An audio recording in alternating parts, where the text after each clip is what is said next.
السلام علیکم ویورز، کیسے ہیں آپ سب؟ امید ہے بالکل خیریت سے ہوں گے۔ ہم سب بھی آپ سب کی دعاؤں سے بالکل خیریت سے ہیں۔ آج میں اپنے پیارے ویورز کے لیے جو واقعہ لے کر حاضر خدمت ہوئی ہوں وہ ہے یاجوج اور ماجوج۔ واقعہ شروع کرنے سے پہلے میری اپنے پیارے ویورز سے گزارش ہے کہ وہ میرے چینل کو سبسکرائب کر لیں، لائک کر لیں اور بیل آئیکن کو پریس کر لیں تاکہ میری ہر آنے والی ویڈیو کا نوٹیفیکیشن آپ سب تک پہنچ سکے۔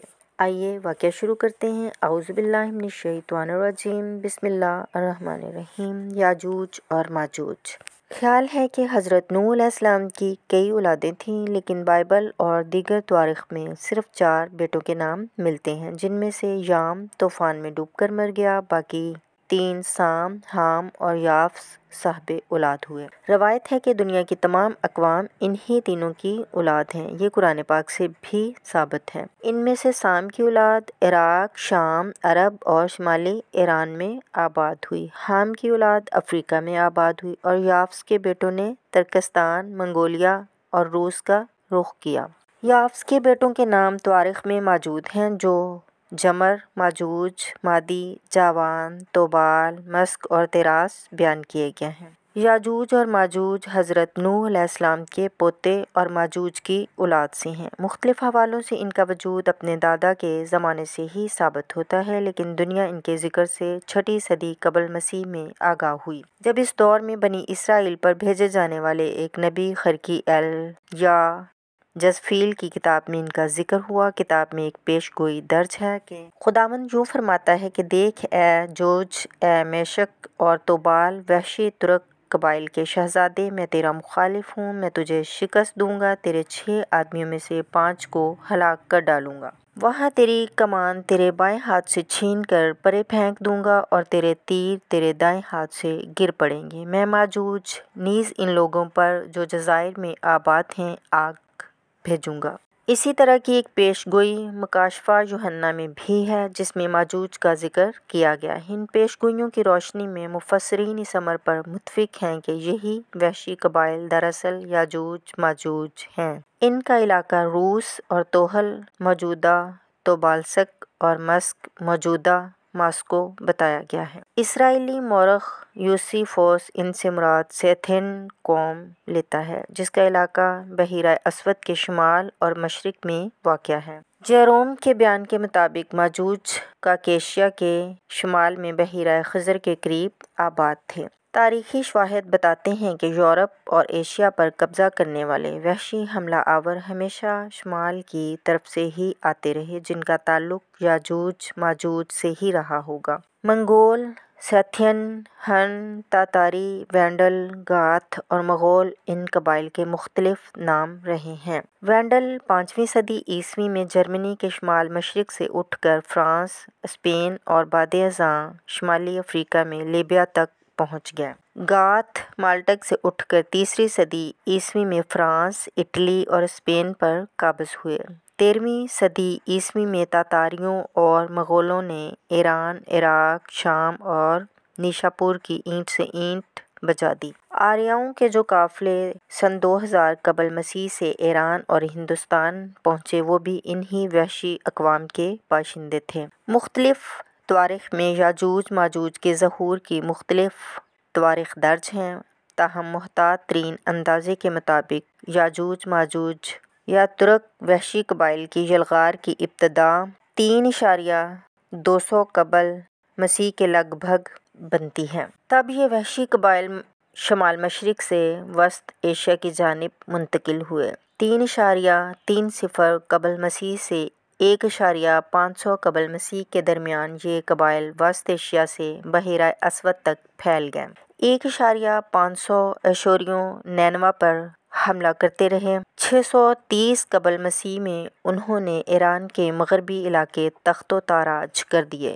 پھر سائرس اعظم کا عہد آتا ہے، جسے بقول بعض مفسرین کے قرآن مجید میں ذوالقرنین کے نام سے یاد کیا گیا ہے۔ اسی مقام پر یاجوج ماجوج کا ذکر بھی ہے۔ قرآن مجید نے سورۃ کہف کے علاوہ سورۃ انبیاء آیت نمبر 96 میں ان کا تذکرہ کیا ہے، جہاں ان کے آخری خروج یعنی قرب قیامت کا ذکر ہے۔ ذوالقرنین نے انہی حملہ آوروں کی روک تھام کے لیے کوکاف درہ اریال کے علاقے میں ایک دیوار تعمیر کرائی جسے سید ذوالقرنین کہا جاتا ہے۔ 300 قبل مسیح سے 200 قبل مسیح کے درمیان منگولوں کا سیلاب چین کے شہروں پر حملے کرتا رہا، جن کی روک تھام کے لیے 240 قبل مسیح میں شی ہوانگ ٹی نامی بادشاہ نے 1500 میل لمبی دیوار چین تعمیر کرائی۔ یہ حملہ آور بعد میں ہیانگ نو کہلاتے تھے اور پھر ہن کے نام سے مشہور ہوئے۔ 3 صدی عیسوی میں انہوں نے رومی سلطنت کی اینٹ سے اینٹ بجائی اور 13ویں صدی عیسوی میں چنگیز خان اور اس کے جانشینوں نے دنیا میں ظلم و جبر کی ایک نئی تاریخ رقم کی۔ یاجوج ماجوج کے حوالے سے مولانا ابوالکلام آزاد نے خاصی تحقیق کی ہے۔ ان کا کہنا یہ ہے کہ یہ یاجوج ماجوج کے لیے یورپی GOG اور MAGOG کے لفظ استعمال کرتے ہیں۔ یہ نام سب سے پہلے توریت کے ترجمے صبغی میں اختیار کیے گئے۔ قرآن سے پتہ چلتا ہے کہ یہ دونوں نام اسی طرح یا اس کے قریب قریب یونانیوں میں بھی مشہور تھے۔ تاریخی قرائن شاہد ہیں کہ اس سے صرف ایک ہی قوم مراد ہو سکتی ہے، یعنی شمال اور مشرق میدانوں کے وہ وحشی مگر طاقت تو قبائل جن کا سیلاب قبل از تاریخ عہد سے لے کر 9ویں صدی عیسوی تک برابر مغرب کی طرف امڑتا رہا اور جن کے مشرقی حملوں کی روک تھام کے لیے چینیوں کو سینکڑوں میل لمبی دیوار بنانی پڑی۔ ان کی مختلف شاخیں تاریخ میں مختلف ناموں سے پکاری گئی ہیں۔ ان کا آخری قبیلہ یورپ میں میگر کے نام سے روشناس ہوا اور ایشیا میں تاتاریوں کے نام سے اسی قوم کی ایک شاخ تھی جسے یونانی سیتھین کے نام سے پکارا جاتا ہے، اور انہی کے حملوں کی روک تھام کے لیے سائرس اعظم نے سید ذوالقرنین تعمیر کرائی۔ شمال مشرق کے اس علاقے کا بڑا حصہ اب منگولیا کہلاتا ہے، لیکن چینی تاریخ سے پتہ چلتا ہے کہ منگولیا کا قدیم نام موگ تھا۔ یکوینا یہی وہ موگ ہے جو 600 قبل مسیح میں یونانیوں میں گاک اور میگاک پکارا جاتا ہوگا، اور یہی عبرانی میں ماجوج بنا ہوگا۔ اسی طرح چین کی تاریخ میں ایک قبیلے یواچی کا نام بھی ملتا ہے جس نے مختلف قوموں کے مخارج و تلفظ سے گزر کر ایسی شکل اختیار کر لی کہ عبرانی میں ماجوج ہو گیا۔ مولانا ابوالکلام آزاد نے یاجوج ماجوج کے آخری خروج کو چنگیز خان اور ہلاکو خان کی یلغار سے تعبیر کیا ہے، لیکن قرآن مجید کے ارشادات اور سرکار دو عالم صلی اللہ علیہ وآلہ وسلم کے فرمودات اس کی تائید نہیں کرتے۔ احادیث نبوی صلی اللہ علیہ وآلہ وسلم حتیٰ کہ مکاشفات یوحنا سے واضح ہوتا ہے کہ یاجوج ماجوج کا آخری خروج قرب قیامت کی نشانیوں میں سے ہوگا اور یہ دنیا کا آخری زمانہ ہوگا۔ سورۃ الکہف کی آیت 99 میں یاجوج ماجوج کے حوالے سے اللہ تعالیٰ کا ارشاد ہے، اور ہم ان یاجوج ماجوج کو چھوڑ دیں گے کہ روئے زمین پر پھیل کر ایک دوسرے میں گھس جائیں گے، اور سور پھونکا جائے گا تو ہم سب کو جمع کر لیں گے۔ چونکہ یاجوج ماجوج کے خروج کا تذکرہ سور پھونکنے کے ساتھ ہوا ہے، اس لیے اغلب خیال یہی ہے کہ یاجوج ماجوج کا آخری خروج اور اس سے پیدا ہونے والا فتنہ قیامت سے ذرا پہلے ہی رونما ہوگا۔ سورۃ الانبیاء کی آیات 96 اور 97 میں ہے، یہاں تک کہ یاجوج ماجوج کھول دیے جائیں گے، سچا وعدہ قریب آ جائے گا تو ناگہاں کافروں کی آنکھیں کھلی کی کھلی رہ جائیں گی اور کہنے لگیں گے، ہائے شامت، ہم اس سے غفلت میں رہے بلکہ ہم اپنے حق میں ظالم تھے۔ صحیح مسلم کتاب الفتن کی ایک طویل حدیث کے مطابق یاجوج ماجوج کا آخری خروج حضرت عیسیٰ علیہ السلام کے نزول اور دجال کے قتل کے بعد ہوگا۔ مکاشفات یوحنا عہد نامہ حدید کا بیان ہے، اور جب 1000 برس پورے ہو چکیں گے تو شیطان قید سے چھوڑ دیا جائے گا اور وہ ان قوموں کو جو زمین کے چاروں طرف ہوں گی، یعنی یاجوج ماجوج کو گمراہ کر کے لڑائی کے لیے جمع کرنے کو نکلے گا۔ ان کا شمار سمندر کی ریت کے برابر ہوگا اور وہ تمام زمین پر پھیل جائیں گی اور مقدسوں کی لشکرگاہ اور عزیز شہر کو چاروں طرف سے گھیر لیں گی، اور آسمان پر سے آگ نازل ہو کر انہیں کھا جائے گی اور ان کا گمراہ کرنے والا ابلیس آگ اور گندک کی اس جھیل میں ڈالا جائے گا، جہاں وہ حیوان اور جھوٹا نبی بھی ہوگا، اور وہ رات دن ابد تک عذاب میں رہیں گے۔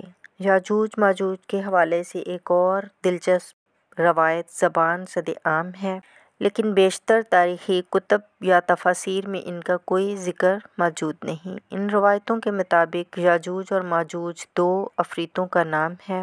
بعض انہیں قدکاٹ میں بونے قرار دیتے ہیں جو اللہ تعالیٰ نے ایک غار میں قید کر رکھے ہیں جس سے نکلنے کا کوئی راستہ نہیں۔ یاجوج اور ماجوج باہر نکلنے کے لیے غار کی دیوار چاٹنا شروع کر دیتے ہیں، لیکن ایک وقت ایسا آتا ہے کہ وہ دیوار چاٹتے چاٹتے تھک جاتے ہیں، حالانکہ اس وقت تک دیوار بہت پتلی ہو چکی ہوتی ہے اور ذرا سی کوشش سے باقی حصہ بھی چاٹ سکتے ہیں، مگر وہ فیصلہ کرتے ہیں کہ اب باقی دیوار کل چاٹیں گے، چنانچہ وہ سو جاتے ہیں، لیکن جب سو کر اٹھتے ہیں تو اللہ تعالیٰ کے حکم سے دیوار کی موٹائی پھر پہلے جتنی ہو چکی ہوتی ہے، لہٰذا وہ دوبارہ اسے چاٹنا شروع کر دیتے ہیں اور پھر تھک کر سو جاتے ہیں، لیکن جب قیامت آنے والی ہوگی تو وہ دیوار مکمل طور پر چاٹ کر باہر نکلنے میں کامیاب ہو جائیں گے اور ہر طرف تباہی پھیلانا شروع کر دیں گے۔ حضور صلی اللہ علیہ وآلہ وسلم کا وہ ارشاد یاجوج ماجوج کے معنی کو اور زیادہ کھول دیتا ہے، جو صحیح مسلم میں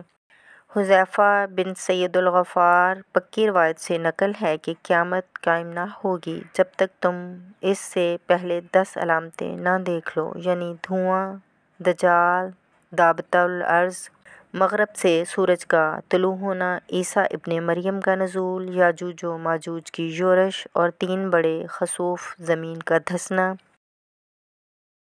ایک مشرق، دوسرا مغرب اور تیسرا جزیرۃ العرب میں، پھر سب سے آخر میں یمن سے ایک سخت آگ اٹھے گی جو لوگوں کو محشر کی طرف ہانکے گی، یعنی اس کے بعد قیامت آ جائے گی۔ استغفر اللہ۔ ویور، ہمارا آج کا واقعہ آپ کو کیسا لگ رہا ہے کمنٹس میں لازمی بتائیے گا۔ اب اجازت دیں، نیک تمنائیں آپ سب کے لیے۔ اللہ حافظ۔